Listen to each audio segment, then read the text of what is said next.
KPK tentu akan lumpuh.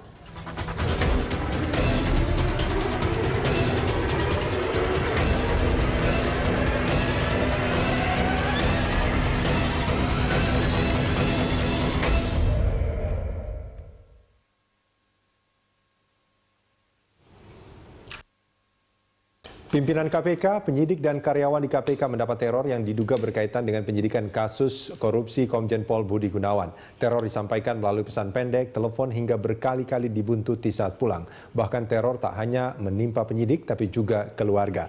Wakil Ketua KPK Bambang Wijoyanto menyebut teror itu sebagai ancaman yang cukup serius. Bahkan salah satu ancamannya itu menyangkut nyawa. Presiden Joko Widodo memerintahkan kepada aparat kepolisian untuk segera menangkap pelaku teror. Belum diketahui pihak mana yang melakukan. Prime Time kali ini menghadirkan perbincangan bertajuk Siapa Teror KPK dengan tanda tanya. Bersama narasumber Asisten Operasional Kapolri, Inspektur Jenderal Polisi Arief Wahyunadi, dan kita juga akan terhubung melalui sambungan telepon dengan Deputi Pencegahan KPK Johan Budi. Saya ke Pak Arief dulu Pak. Ini dengan kalau kita lihat pemberitaan sejak kemarin Pak, ini kan banyak sekali yang mengatakan bahwa ada teror. Bukan hanya kepada penyidik KPK tapi juga kepada pegawai bahkan keluarganya. Bagaimana sikap Polri dalam hal ini? Kepolisian menanggapi masalah ini, tugas polisi adalah tugas preemptif, kemudian tugas preventif. Dan apabila ada hal-hal seperti ini, polisi akan melaksanakan tugas, apalagi kalau ada laporan. Apalagi kalau ada laporan? Iya. Kalau tidak ada laporan, tidak dilakukan apa-apa? Tetap tugas preemptif dengan preventif, polisi akan melakukan tindakan-tindakan kepolisian. Preemptifnya seperti apa? Dan preventifnya seperti apa Pak? Tugas preemptif kepolisian melakukan penyelidikan terhadap informasi ini, ada tim dari kepolisian. Kemudian preventifnya keberadaan polisi di lapangan, itu preventif. Paling tidak mengurangi teror yang ada. Penyelidikannya sudah dilakukan artinya? Kami sudah melakukan, tapi kami tadi sudah menanyakan kepada seluruh jajaran. Baik itu Polda Metro Jaya, seluruh jajaran, melalui pejabat, kemudian Bareskrim, termasuk Densus.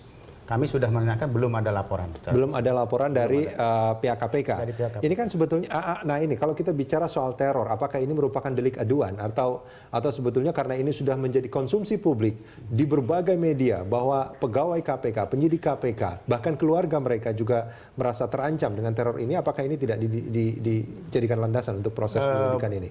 Apapun bentuk gangguan. Jadi ini salah satu bentuk gangguan. Jadi polisi itu mempunyai tugas meniadakan segala bentuk gangguan keamanan.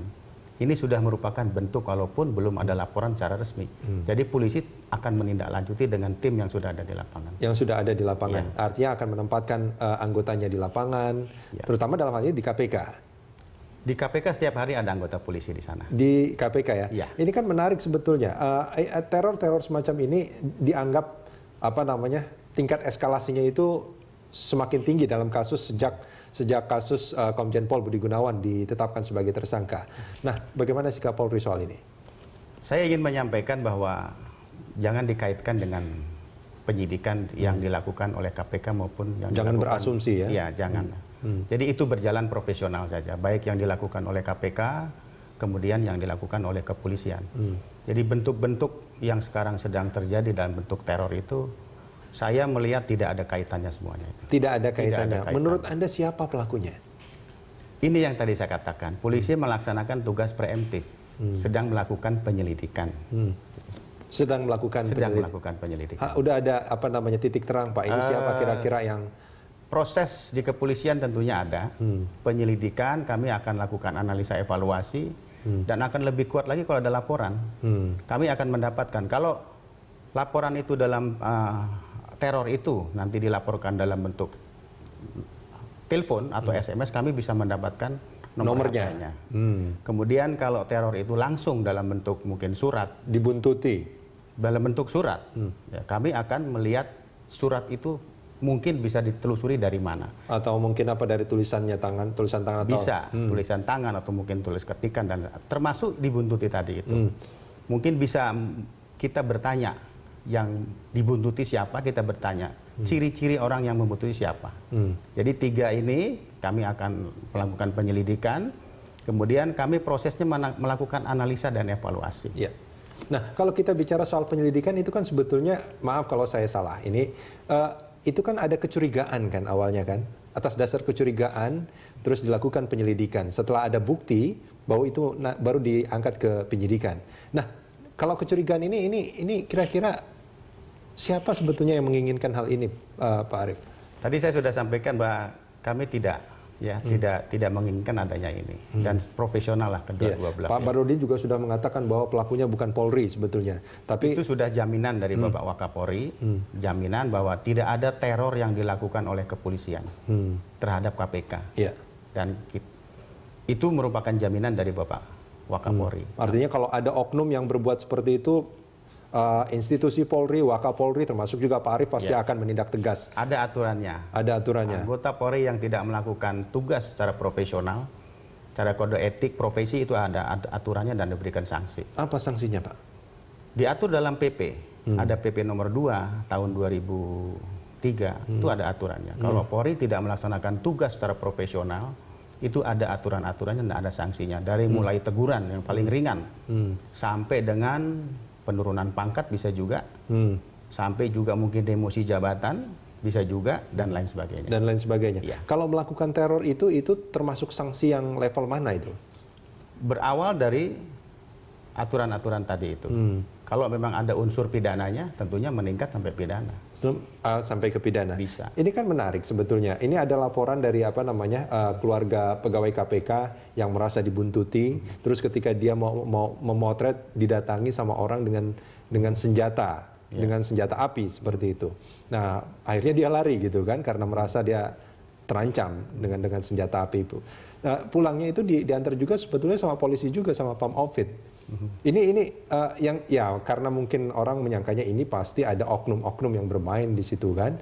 Ini ada polisi yang baik, ada bad cop, good cop sebetulnya yang terjadi di sini. Itu nggak seperti itu ya Pak Arief? Ya, kami yakin seluruh anggota polisi profesional melaksanakan tugas di lapangannya. Jadi tidak ada sekali lagi yang melakukan teror-teror itu. Kalau ini kan tadi Pak Arief mengatakan bahwa kalau ini akan lebih baik lagi kalau ada laporan. Nah, ini kalau menurut pengakuan dari Pak Bambang Wijoyanto, sebetulnya pimpinan KPK sudah melaporkan ini langsung ke Wakapolri. Apakah itu tidak dianggap sebagai sebuah laporan? Tadi saya sampaikan, jadi laporan itu merupakan awal dari proses penyelidikan kami. Nah, kami belum mendapatkan yang pertama tadi kalau bentuk SMS, telepon, nomornya berapa? Oh, oke. Itu yang belum dapat kami laporkan. Bukti bukti teror itu sebetulnya, ancaman itu sebetulnya. Dalam bentuk SMS atau telepon langsung, berapa nomor HP-nya? Kami punya alat. Bahkan mungkin KPK juga punya alat yang lebih canggih dari polisi, sebetulnya bisa juga melihat itu. Kemudian kalau bentuk surat, mana tertulis dan bentuk fisiknya, kita bisa teliti nanti. KPK memang melakukan itu, tapi soal teror ini kan memang mestinya tugas kepolisian sebetulnya untuk. Oke. Pak Arief, ini melalui sambungan telepon juga ada anggota tim 9 Tumpak Hatorangan Pangabean, Opung. Selamat malam. Selamat malam Pak Tumpak, ini di studio ada. Dulu saya jangan bilang tim 9, bilang saja saya pribadi. Oh, oke. Tim ini tidak ada kepresnya begitu. Oke. Pak Tumpak Hatorangan, di studio juga ada Irjen Pol Arief Wahyunadi, Pak. Ini kalau kita bicara soal teror yang diterima oleh penyidik dan pegawai KPK, ini laporannya sebetulnya seperti apa, Pak? Laporannya. Ya, halo Pak Tumpak. Halo, Pak Tumpak Hatorangan. Nampaknya terputus, nanti kita akan coba untuk menghubungi kembali, dan pemirsa, dialog akan kita lanjutkan usai jeda.